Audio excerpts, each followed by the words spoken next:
The most dangerous empath is the one with an INTJ or INFJ brain.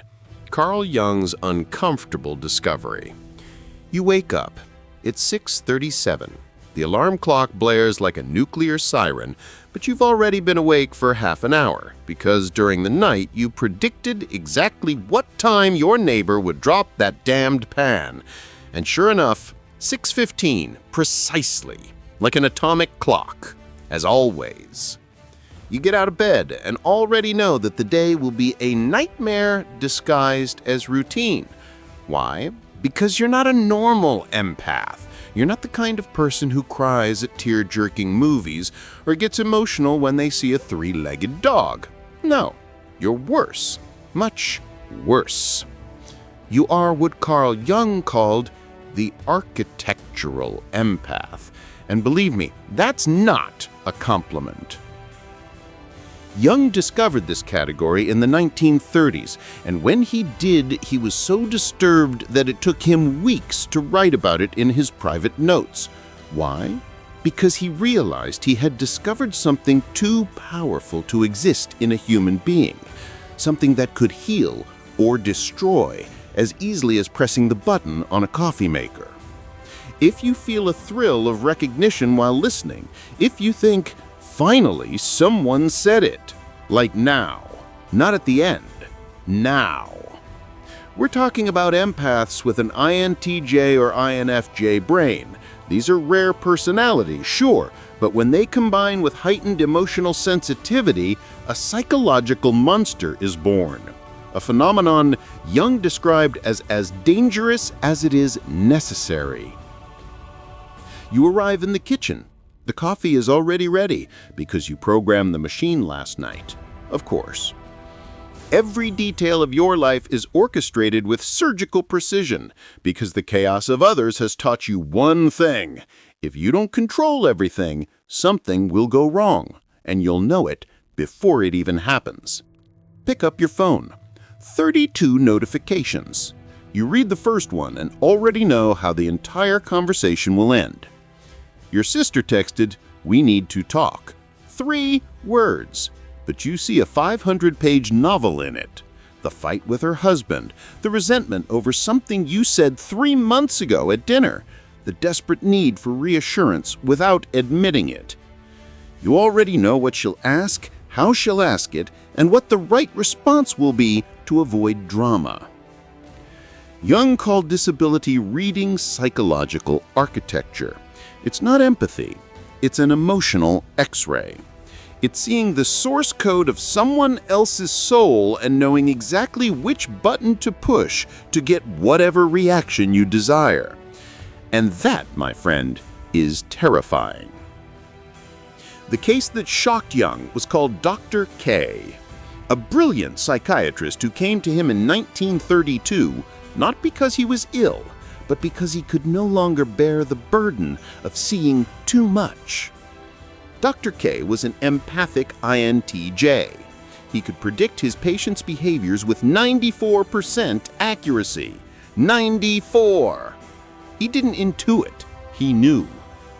During one session, Dr. K did something that chilled Jung's blood. He told him exactly what he was feeling because he was feeling it based on childhood experiences that Jung had never shared, and then predicted his next 3 therapeutic questions before Jung had even formulated them in his own mind.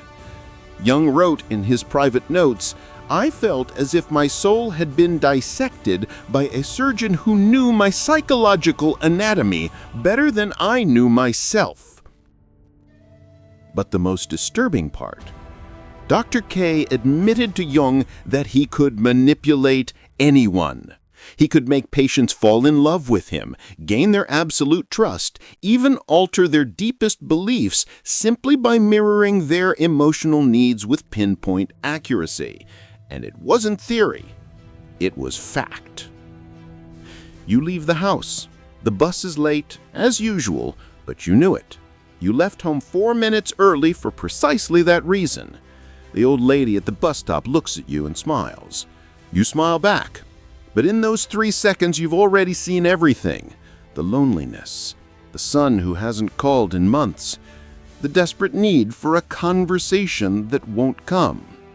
You could tell her you'd understand everything, that you could even call that son and tell him exactly what to say to make her feel better. But you don't, because you've learned that seeing doesn't mean you have to act. Not always. Jung identified 3 key elements that make INTJ and INFJ empaths so dangerous. First, recognizing emotional patterns. Unlike regular empaths, who simply sense other people's emotions, you see patterns. Your introverted intuition allows you to trace the psychological origins of every emotional response and predict future states.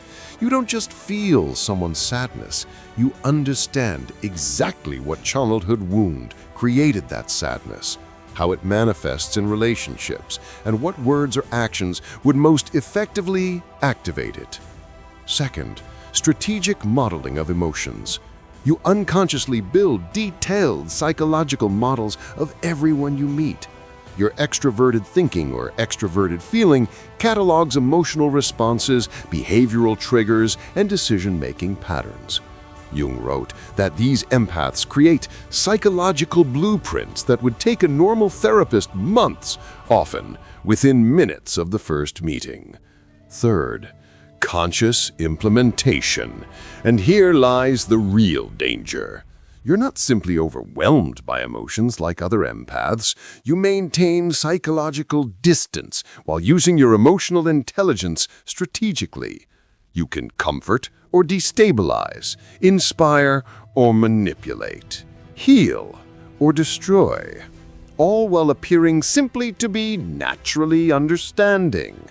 Jung called this combination empathic omniscience, the ability to see inside another's psychological machinery while maintaining the detachment necessary to consciously manipulate it. You arrive at the office. Open space, 52 people. Each of them is an open book to you, even if you don't want to be. Marco in accounting is about to ask for a raise and will be turned down. You know this because the boss avoided his gaze 3 times in a row and changed the subject when someone mentioned budgets. Sarah in marketing is pregnant but hasn't told anyone yet. You know this because she stopped drinking coffee 3 weeks ago and yesterday Googled maternity leave on her personal phone when you thought you weren't looking. The boss is stressed about something beyond work, probably marital problems. You know this from the way he obsessively checks his phone every 8 minutes and from the fact that on Thursday he went out for a smoke 4 times instead of the usual 2. And you didn't ask for any of this. It's just there, in front of you, like reading a newspaper left open on the table.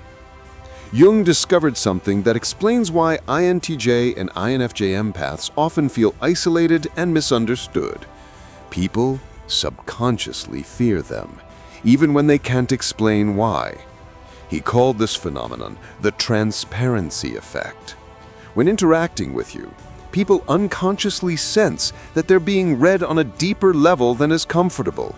Even without rational awareness, they sense that their psychological defenses, their hidden motivations, their emotional patterns are completely visible to you.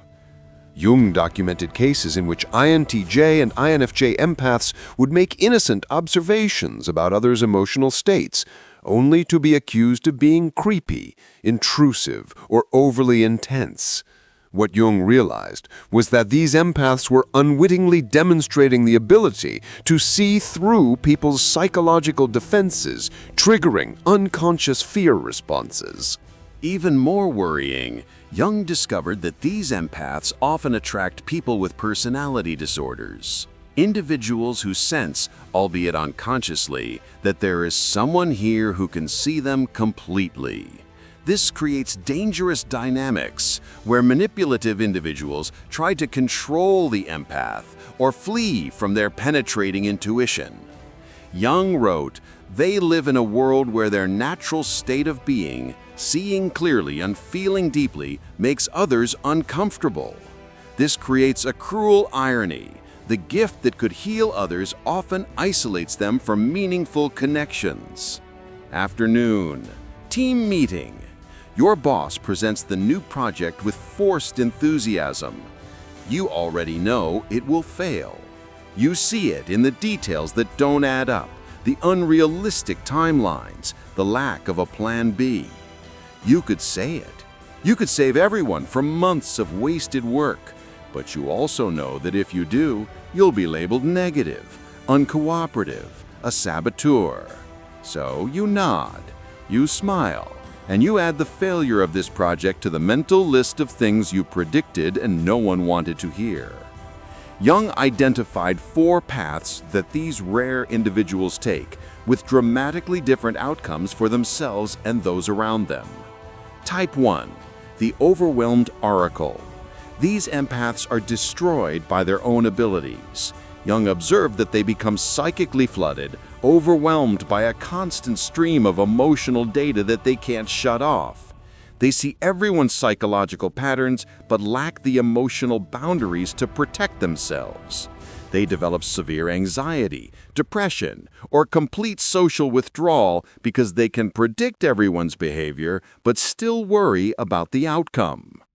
Jung documented they often report feeling cursed by their sight, able to see relationship failures before they happen, detect deception instantly, predict emotional breakdowns months in advance. This foreknowledge becomes torture because they feel responsible for outcomes they can foresee but often cannot prevent. Type 2. The benevolent manipulator. These empaths use their abilities to help others, but Jung identified a dangerous undercurrent in their motivation. They become dependent on being needed and use their psychological intuition to create dependency. They can predict exactly what others need to hear and provide it. But this creates relationships based on psychological dependency rather than genuine connection. Jung warned that these empaths often don't realize they're manipulating because their conscious intention is to help. However, their unconscious desire for control and validation drives them to shape others' emotional realities to maintain their role as saviors or wise advisors. Type 3. The shadow architect. Jung's most disturbing category. Empaths who consciously transform their abilities into weapons for personal gain. They use their architectural empathy to manipulate outcomes, control relationships, and exploit the psychological vulnerabilities of others. Jung documented that they could destroy relationships, undermine trust, and create emotional dependence with surgical precision. These empaths represent the dark potential of the combination. They become what Jung called emotional dictators, using their intuitions to build psychological prisons around others while maintaining plausible deniability. Type 4. The sovereign empath. Jung's highest category. Empaths who have integrated their abilities with wisdom and ethical boundaries. They can see the psychological architecture of others, but choose when and how to intervene. They have developed what Jung called conscious empathy, the ability to feel and understand without being forced to fix or manipulate. Jung noted that these empaths have learned to use their intuitions to serve the authentic growth of others rather than their own psychological needs. They become what Jung called psychological guardians, protectors of others' emotional development rather than controllers. Evening. You come home. Your roommate asks you how your day went. Good, you reply. He nods and goes back to his phone. He doesn't know you spent 8 hours looking into the souls of 50 different people. He doesn't know you predicted 3 arguments, 2 resignations, and a betrayal. He doesn't know you could tell him exactly what he's thinking right now, what his deepest fears are, what keeps him up at night.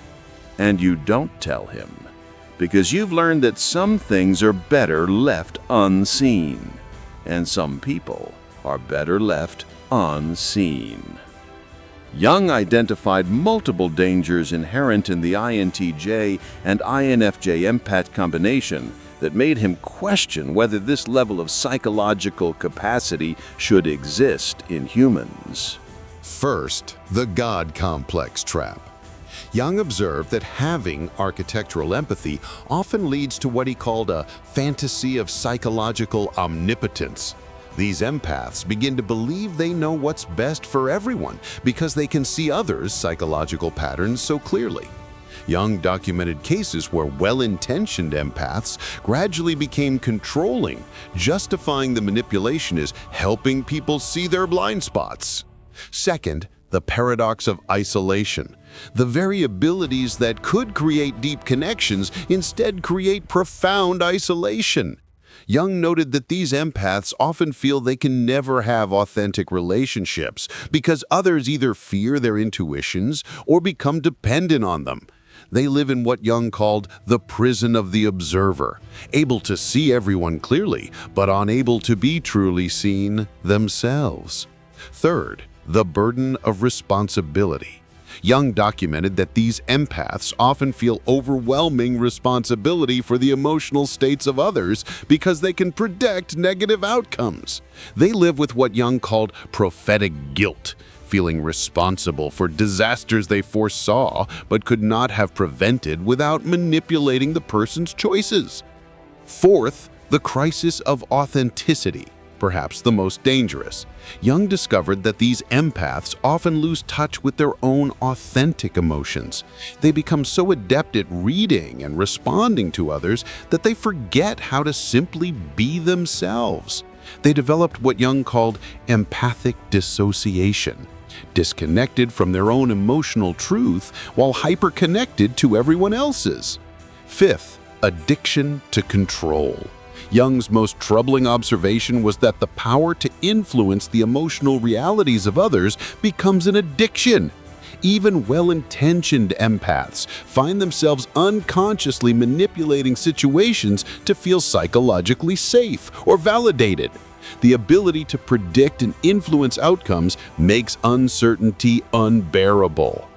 Jung wrote, "They are in danger of becoming emotional tyrants, benevolent perhaps, but tyrants nonetheless, unable to let others exist in their own psychological chaos because they can see the patterns so clearly."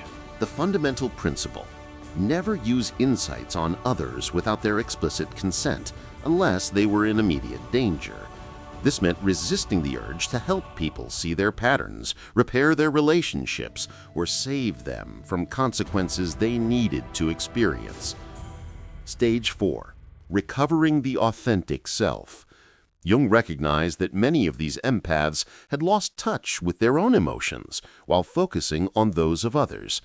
The final stage involved what Jung called empathic individuation, learning to feel and express their authentic emotions without strategically analyzing them.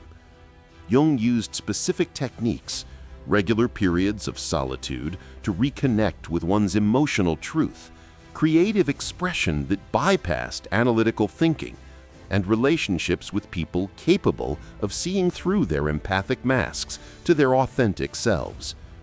Jung studied historical figures to understand what determined whether INTJ and INFJ empaths became forces of healing or destruction. Successful pattern: Carl Rogers. Jung identified Rogers as a successfully integrated INTJ empath. Rogers could read clients' patterns with remarkable accuracy, but he developed what Jung called empathic restraint, the discipline of reflecting rather than directing, understanding without controlling. Rogers' key insight, which Jung emphasized, was that true empathy meant helping people discover their own truth rather than imposing the empath's view of what they needed. Jung noted that Rogers' therapeutic approach was revolutionary because it honored others' autonomy by utilizing empathic insight.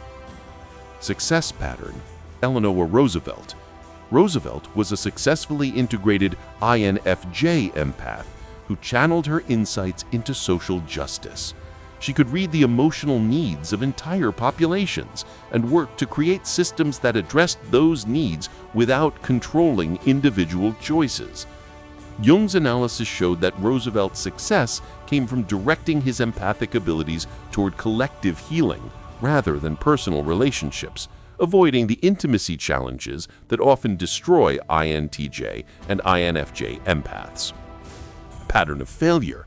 Jung chose not to publicly name several historical figures who used empathic abilities for control. These individuals could read others perfectly, but used those insights to create dependencies, manipulate outcomes, and build personality cults. The common pattern of failure involved the inability to resist using empathic insights for personal gain or ego gratification. They became what Jung called emotional architects of oppression. They built mental structures that served their needs rather than the growth of others. The critical difference. Jung's conclusion emphasized what he called empathic humility, the recognition that seeing other people's patterns does not make one superior, and that each person's journey is their own. Successful individuals learn to use their abilities to serve the authentic development of others. Those who fail use their